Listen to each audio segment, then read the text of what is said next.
اور وہ بڑے حیران ہوئے، انہوں نے باقاعدہ حدیث کی کتابیں منگوائیں، نکالیں، دیکھیں، اور واقعی اس میں جب وہ حدیثیں ان کے سامنے تھیں تو کہنے لگے کہ واقعی ہم نے توجہ نہیں دی ان کے اوپر. کہنے لگے ہمارا یہ خیال تھا کہ شاید یہ غزوہ ہند کی حدیثیں پچھلے زمانے کی ہیں، یعنی جب ہند پہلے کیپچر ہو چکا ہے. لیکن جب دوبارہ ان کے ساتھ اس پر بات ہوئی اور انہوں نے غور سے اس کو دیکھا تو ایکنالج کیا انہوں نے کہ ہاں یہ حدیثیں تو آخری زمانے کی ہیں، پہلے زمانے کی نہیں ہیں.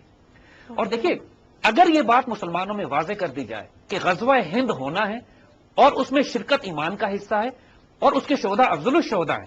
تو کم از کم پھر انڈیا کی فورن پالیسی عرب دنیا میں تو ختم ہو جائے گی.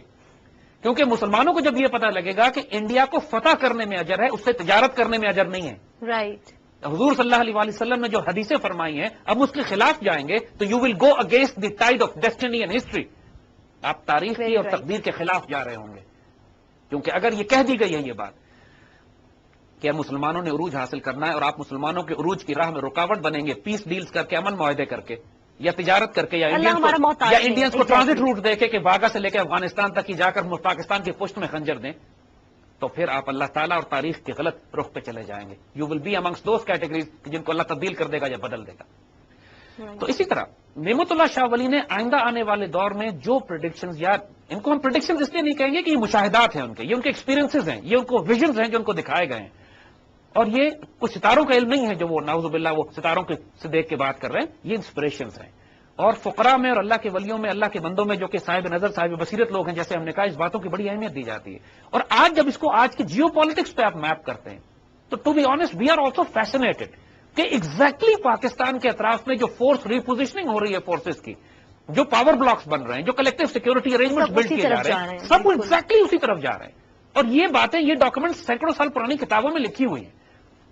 اور یہ وہ شعر جو بچ گئے ہیں جو آج ہمیں ملے ہیں، وی اسٹرانگلی بلیو کہ یہ کی طرف سے روحانی تائید ہے، اسپرچل انٹیلیجنس ہے. ہمیں سینس آف ڈائریکشن دی جاتی ہے کہ اپنی فورن پالیسی، اپنی سیکورٹی پالیسی، اپنی ڈیفنس پالیسیز، اپنی اکنامک پالیسیز،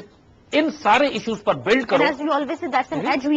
یہ تو ایج ہے، ہمارے پاس ایک ایج ہے جو دشمنوں کے پاس نہیں ہے. بلکہ ہمارے جو دشمن ہیں، ہندو بھی اور یہودی بھی، وہ بھی اپنی پریڈکشنز، ان کے پاس بھی خبریں آتی ہیں، خبریں پہنچتی، ایسی بات نہیں کہ ان کے پاس نہ پہنچتی ہوں. آخر موسیٰ علیہ السلام کے آنے کی خبر یہودیوں اور فرعون کو اس کے جادوگروں نے دے دی تھی نا. ان کو بتا دیا تھا کہ ایک بچہ پیدا ہوگا جو تمہارے نظام کے خلاف کرے گا. تو اسی طرح ان لوگوں کو بھی اپنے ایول سورسز سے انفارمیشن آتی ہے اور وہ اس پہ عمل کرتے ہیں، وہ اس کو مطلب ضائع بھی انہوں نے نسخے اسی لیے کیے. تو ہم مسلمانوں کو جب اللہ کی طرف سے حضور صلی اللہ علیہ وسلم کی یہ سنت میں سے ہے کہ حضور نے قیامت تک کے آنے والے تمام واقعات کو بیان کیا ہے، اور اللہ کے بندوں نے over a period of time ان باتوں کی تصدیق کی ہے، وہی باتیں دہرائی ہیں کہ جو حضور نے فرمایا تھا. تو یہاں پر اس دور کے بعد آج سب سے بڑا کرائسس لوگوں کا یہ ہوتا ہے، وہ پوچھتے ہیں کہ اب کیا ہوگا، کل کیا ہونے والا ہے. دیکھیے یہاں پر نعمت اللہ بڑا خوبصورت ایک آغاز کرتے ہیں آئندہ آنے والے دور کے لیے، اور ہم اس کو شروع کرتے ہیں. وہ کہتے ہیں کہ جب ظلم اور بدعت کو رواج ہو جائے گا، یعنی جب ظلم اور بدعت عروج پہ پہنچ جائے گی، when you reach a point hopeless situation ہوگی، جب آپ کے لیے لوگ مایوس ہوتے ہیں نا کہ دیکھیں پتہ نہیں کیا ہو رہا ہے، کس قسم کے حکمران، کس قسم کی پالیسیز، آج کل تو بالکل مایوسی نظر آتی ہے کہ ہوگا کیا، تبدیلی کہاں سے آئے گی، حکمران کہاں سے آئیں گے. پروسیس نعمت اللہ نہیں بتاتے لیکن خوشخبری دیتے ہیں کہ جب ظلم اور بدعت اپنی انتہا پر پہنچ جائے گی. دیکھیے قرآن میں بھی یہی ہے کہ ایک ڈیسپریشن کی آخری حد جب پہنچتی ہے، جب مسلمان پکار اٹھتے ہیں متى نصر اللہ، اللہ کی مدد کب آئے گی. یہ غزوہ خندق کے حوالے سے قرآن میں اس کا ذکر کیا گیا ہے کہ جب اتنی ڈیسپریٹ سچویشن ہو گئی تھی تو اللہ مسلمان پکار اٹھے متى نصر اللہ، جب اللہ نے آخری حد تک ٹیسٹ کر لیا کہ تم میں کون ثابت قدم ہے، کون منافق ہے، کون کمپرومائز کرنے کی بات کرتا ہے، کون یہ کہتا ہے کہ امریکہ کے آگے گھٹنے ٹیک دو، کون کہتا ہے کہ آخری وقت تک سٹینڈ لینا ہے ہم نے. اس کے بعد اللہ کی مدد آتی ہے. تو کہتے ہیں جب بدعت اور ظلم رواج پا جائے گا، اس وقت مغرب کا بادشاہ ان کو دفع کرنے کے لیے، ان مصیبتوں، مشکلوں، پریشانیوں کو دور کرنے کے لیے حکومت اس کے ہاتھ میں آ جائے گی. مغرب سے مطلب مغربی پاکستان آئی، یورپ نہیں ہے. رائٹ. اسی مغربی پاکستان اور مشرقی پاکستان کی بات ہے. ایونٹس کو بھی ریلیٹ کریں تو پاکستان کی پہلے مومنان شرقی کی بات انہوں نے کی تھی، اب یہ مومنان غربی کی بات کر رہے ہیں. یعنی پہلے وہ مومنان کے جو مشرق میں تھے جو الگ ہو گئے ہم سے، اب مومنان غرب کی بات ہو رہی ہے. وہ یہ کہہ رہے ہیں شاہ غربی کا جو لفظ انہوں نے استعمال کیا ہے کہ جب ظلم و ستم انتہا پر پہنچ جائے گا. اب یہ چینج پولیٹیکل پروسیس سے آتا ہے، سوشل ریولوشن سے آتا ہے، سول ڈس اوبیڈینس موومنٹ سے آتا ہے، ملٹری ٹیک اوور سے آتا ہے. It is امیٹیریل. لیڈرشپ کی ایک بہت واضح ایک لیڈرشپ کی چینج کہ جب پوائنٹ آف ایسی ڈیسپریشن آ جائے گی تو somebody will wake up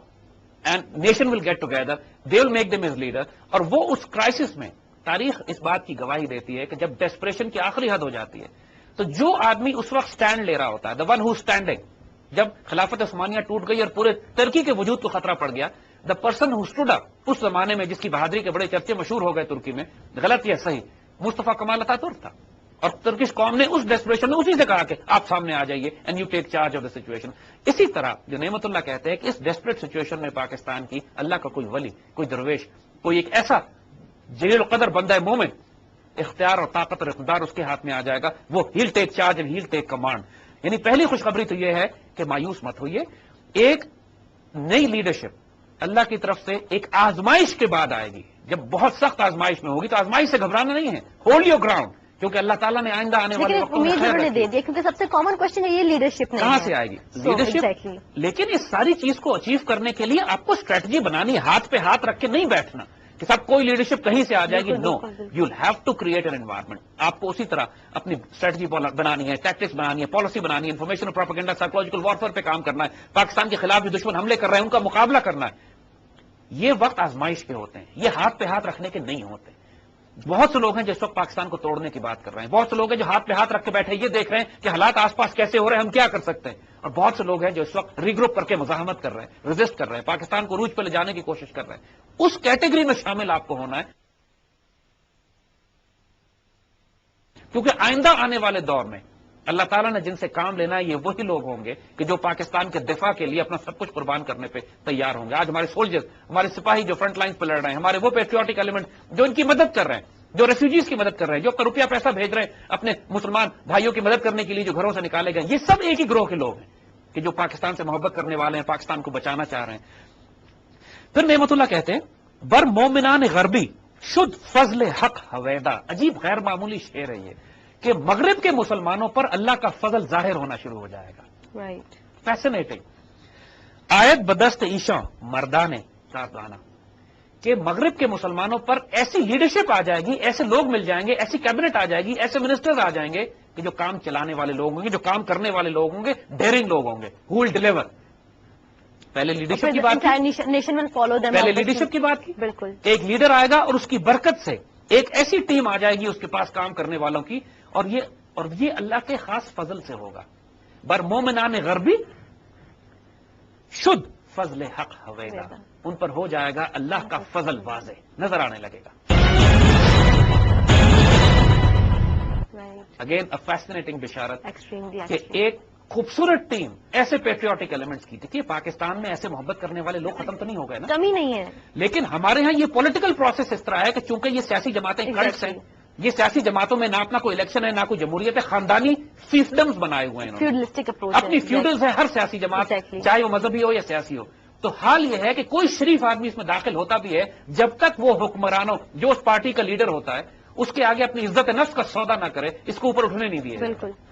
شریف اور غیرت مند آدمیوں کے لیے تو کوئی جگہ ہی نہیں ہے ان سیاسی جماعتوں میں. تو اس پولیٹیکل پروسیس سے کچھ نہیں ہوگا. دا چینج ول بی سچ کہ یہ حکومت کس قسم کے کرائسس آج ہیں, فار ایگزامپل اگر اس سے بڑے کرائسس ہوئے تو حکومت خود ہی کولیپس کر جائے گی. اور پھر اس ڈیسپریٹ سچویشن میں اللہ کے بندے کس طرح سامنے آتے ہیں. Process is not important, what matters is کہ دے ول کم انشاءاللہ, کیونکہ اللہ نے جب اس ملک کو ضائع نہیں کرنا اور ایک شاندار مستقبل ہے تو وہ لوگ جو اس وقت سٹینڈ لے رہے ہوں گے کہ when they will be standing against all odds, جب دنیا کہہ رہی ہوگی کہ ملک ٹوٹ رہا ہے, جب دنیا کہہ رہی ہوگی اب کچھ نہیں ہو سکتا, اور وہ پوری قوم کو بیدار کر کے یہ کہیں گے کہ اللہ کے فضل سے, اللہ کی رحمت سے مایوس نہیں ہو, لا تقنطوا من رحمت اللہ, اللہ کی رحمت آنے والی ہے اور خوشخبریاں اور بشارتیں آنے والی ہیں. Take your stand, hold your ground and fight for this land. تو اللہ تعالیٰ اس طرح کے بہت سارے لوگ پیدا کر دے گا کہ جو اس کرائسس میں آ کے اس ملک کی قیادت کو سنبھالیں گے. یہ بڑی خوبصورت بشارت ہے. پھر کہتے ہیں کہ قاتل کفار خواہد شد شہ شیر علی حامی دین محمد پاسبان پیدا شد. حضرت علی کے شعروں میں سے ایک شعر پیدا ہوگا, یعنی حضرت علی ریفرنس دیا ہے دلیری, جرأت اور بہادری کا, شیر خدا رضی اللہ تعالیٰ عنہ. تو ان کے حوالے سے کہ ایک ان کے شعروں میں سے ایک شعر پیدا ہو جائے گا اور حضور صلی اللہ علیہ وآلہ وسلم کے دین کی حمایت کرنے والا اور ملک کا پاسبان ظاہر ہوگا. وہی لیڈرشپ کی بات کی جا رہی ہے. یعنی یہ بات بالکل واضح ہوتی ہے. علامہ اقبال نے جب یہ بات کہی تھی کہ اب اللہ اس شخص سے کام لے گا کہ جو جہاں پہ جنیدی اور ارد شیری جس وجود میں اکٹھی ہو جائے گی. ارد شیر کہتے ہیں پولیٹیکل اور ملٹری پاور کو ریپرزینٹ کرنے والا, جنیدی کا مطلب ہے اللہ کا ولی, فقیر, درویش, وہی درویش آدمی ہوگا. تو یہاں پہ بھی جو کہ نعمت اللہ شاہ ولی ایگزیکٹلی اس کی جو صورتحال اس کی شناخت بتا رہے ہیں کہ ایک تو وہ حضرت علی کے شعروں میں سے ایک شعر ہوگا، یعنی he'll be a strong brave man, political اور ملٹری پاور اس کے پاس ہوگی، دلیر آدمی ہوگا، اور اللہ کے رسول صلی اللہ علیہ وسلم کے دین کا حمایتی ہوگا، ایک مسلمان مجاہد ہوگا، ایک وہ شخص ہوگا جو اپنی دین کی عزت اور آبرو کے لیے سٹینڈ بھی لے سکتا ہے، جان بھی دے سکتا ہے، اور پاکستان کا محافظ ہوگا۔ یہ وہ لیڈرشپ ایٹریبیوٹس ہیں جو نگاہ بلند، سخن دل نواز اور جواب پرسوز ہوگی۔ ایگزیکٹلی وہی ایٹریبیوٹس، انہی ایٹریبیوٹس کو ڈیفائن کرتے ہوئے کہ ایسی لیڈرشپ اللہ تعالیٰ پھر اس ملک کو تحفے کے طور پہ دے گا اللہ کے فضل سے، ایسے لوگ اور ایسی لیڈرشپ۔ اور پھر کیا ہوگا راتوں رات؟ یہ لیڈرشپ دیکھیے، اب اس لیڈرشپ نے آ کے کچھ اسٹریٹجیز اور پالیسیز بلڈ کرنی ظاہر ہے،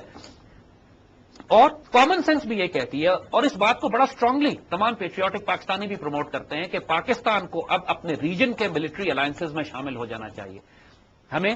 نہ اس وقت ہم ایس سی او میں شامل ہیں، شنگھائی اور چائنیز کیمپ میں شامل ہیں، نہ ہم نیٹو کے ساتھ ہیں، نیٹو تو ویسے ہی ہمارے لیے ایک عذاب بنا ہوا ہے، اور کلیکٹو سیکورٹی ارینجمنٹ جو اس خطے کا ہے وہ یہ ڈیمانڈ بھی یہی کرتا ہے کہ پاکستان کو اس پورے ریجن میں ایس سی او کے ساتھ سینٹرل ایشین چائنیز بلاک میں ہم شامل ہوتے ہیں تو اس خطے کی 3 بڑی بڑی ایٹمی طاقت ہم بن جاتے ہیں۔ پاکستان، چائنا اور رشیا مل کر ہم ایک بہت بڑا nuclear security collective security block بنا سکتے ہیں۔ اور یہ جو کچھ ہوگا اس کے بعد چائنا کے ساتھ چونکہ ویسے ہی ہمارے ڈیفنس اور پولیٹیکل اور اکنامک ریلیشن شپ بہت اسٹرانگ ہے، تو کامن سینس بھی یہ کہتی ہے کہ جو پاکستان میں ایک اسٹیبل حکومت بنے گی سب سے پہلے وہ چائنا سے تعلقات ٹھیک کرے گی، کیونکہ چائنا کے ساتھ ہمارے تمام مغرب تو ہمارے تمام ڈیفنس سپلائیز بھی روک رہا ہے، ہماری اکانومی پہ بھی حملے کر رہا ہے، ہم پہ فزیکل جنگ کرنے کے لیے بھی یہ کوشش کر رہے ہیں نیٹو اور امریکنز کی طرف سے۔ تو نعمت اللہ یہ کہتے ہیں کہ جب اس قسم کی قیادت آ جائے گی اور ایسے لوگ آ جائیں گے تو وہ پہلا کام وہ یہ کریں گے کہ اپنی امداد کے لیے شمال مشرق سے مدد حاصل کریں گے، جس کی وجہ سے ان کو آئندہ فتح حاصل ہوگی۔ دیکھیے پاکستان کا شمال مشرق میں چائنا ہے، ایک عجیب و غریب وہ بات کرتے ہیں، باہر سے آنت خود از سمت کچھ شمالی آئد برائے فتح امداد غائبانہ، ایک غائبانہ طور پر، یعنی چائنا کے اسٹریٹجک انٹرسٹ پاکستان کے ساتھ اس طرح ریلیٹ کر جائیں گے کہ چائنیز خود ڈیسپریٹ ہو کے کہیں گے پاکستان سے کہیں گے کہ we want a strategic alliance with you, جو چاہیے آپ بتائیں ہم آپ کو دیتے ہیں۔ دیکھو چائنا کے انٹرسٹ کہاں تھریٹن ہوں گے، پوری دنیا دیکھ رہی ہے کہ U S grand strategic objective جو 21ویں صدی کے ہیں اس میں بہت بڑا آبجیکٹو انسرکلمنٹ آف چائنا اور انسرکلمنٹ آف رشیا۔ تو چائنا ڈیسپریٹ ہے پاکستان سے دوستی رکھنے کے لیے، چونکہ گوادر سے لے کے ان کو پوری اپنی سی لینڈ سیکیور کرنی ہے، اپنے سمندر کے راستے بھی سیکیور کرنے ہیں تاکہ سینٹرل ایشیا چائنا سے جو ان کی تجارت ہوتی ہے وہ پاکستان میں گوادر کے تھرو یہ مڈل ایسٹ کی مارکیٹوں میں زیادہ آسانی سے پہنچا سکتے ہیں یورپ تک۔ تو بات وہ یہ کرتے ہیں کہ وہ جو آنے والا دور ہے اس کے اندر جو حکمران آئیں گے اور جو پولیٹیکل چینجز آئیں گے، جو فرسٹ ملٹری الائنسز ان کے نارتھ ایسٹ سے بنیں گے، چائنا سے یعنی آلات حرب و لشکر درکار جنگ ماہر باشد سے مومن بے حد و بے کرانہ، اور اس کے نتیجے میں جنگی لشکر، فوجی ساز و سامان، military hard where and equipment, military technology بے حد مسلمانوں کو ملنا شروع ہو جائے گی، اور بے حساب اتنے انفلو کرے گا ویپن سسٹم اور ٹیکنالوجی اور سائنس، JF-17 تھنڈر اور نیوکلیر میسائل ٹیکنالوجی، اتنا کچھ پہنچنا شروع ہو جائے گا کہ یہاں کے مسلمان اوور نائٹ اتنے مضبوط ہو جائیں گے کہ دنیا پھر ان کی طرف نگاہ اٹھا کے نہیں دیکھ سکے گی۔ بے حد بے حساب کی انہوں نے بات کی ہے، انلمیٹڈ، یعنی آپ کیلکولیٹ نہیں کر سکتے ہیں کہ کتنے اکوپمنٹ، کیا ٹیکنالوجیز ہوں گی، کتنے آپ ان کے ساتھ ملٹری الائنسز ہوں گے۔ چائنا تو ویسے ٹیکنالوجی میں اوبویسلی سو، اور اگر چائنا کا اسٹریٹجک اسٹیک پاکستان کے ساتھ انوالو ہو جاتا ہے، وہ ایسی لیڈرشپ آتی ہے جو ایک کلیکٹو سیکورٹی ارینجمنٹ ان کے ساتھ ڈیل کرتی ہے، تو پھر نارتھ ایسٹ سے weapon systems and technology and supplies تو ان کے پاس تو تیار رکھے ہوئے ہیں، لے کر آنے والی بات ہے۔ وہ ابھی کیونکہ یہاں پر یہ حکومت چائنا کے ساتھ ابھی امریکن کے ساتھ اتنے انوالوڈ ہیں کہ چائنا سے انگیج ہو نہیں رہے ہیں۔ The moment you engage with China, Chinese will open all their doors for you. تو یہ ایک ایکچولی حیرت انگیز ملٹری اسٹریٹجی جو کہ آج کے دور میں اٹ میک سینس، بلکہ اس لیڈرشپ کی جو آنے والی اسٹریٹجی ہوگی وہ کیا ہوں گی۔ اور یہ اسٹریٹجیز دیکھیے ہماری تمام جیو پولیٹیکل انالیسس بھی یہی کہہ رہی ہے کہ this is the finest possible strategy جو ہمیں آنے والے دور میں ڈپلوائے کرنی چاہیے۔ We should get into a collective security arrangement with our north east Chinese neighbour, اور ان کے پاس جو ٹیکنالوجی تیار ہے ہم ان کے ساتھ ملٹری الائنسز کر کے کامن کلیکٹو ڈیفنس ارینجمنٹ کر سکتے ہیں، جو انڈیا کر سکتا ہے روس کے ساتھ اور انڈیا کر سکتا ہے نیٹو امریکہ کے ساتھ، تو ہم چائنا کے ساتھ ایک کلیکٹو ڈیفنس ارینجمنٹ کیوں نہیں کر سکتے کہ ایک ملک پہ حملہ دوسرے ملک پہ تصور کیا جائے گا۔ تو اسی اور اس کے بعد جس طرح پاکستان نے 70s، اب یہ حکومت چونکہ ڈائنامک حکومت ہوگی، یہ پوری دنیا میں اپنی فورن پالیسی کو ری آرگنائز کرے گی۔ یہ پہلا کام the whole region will be, دیکھیے ملٹری فوجوں کو جنگ اس وقت لڑنی پڑتی ہے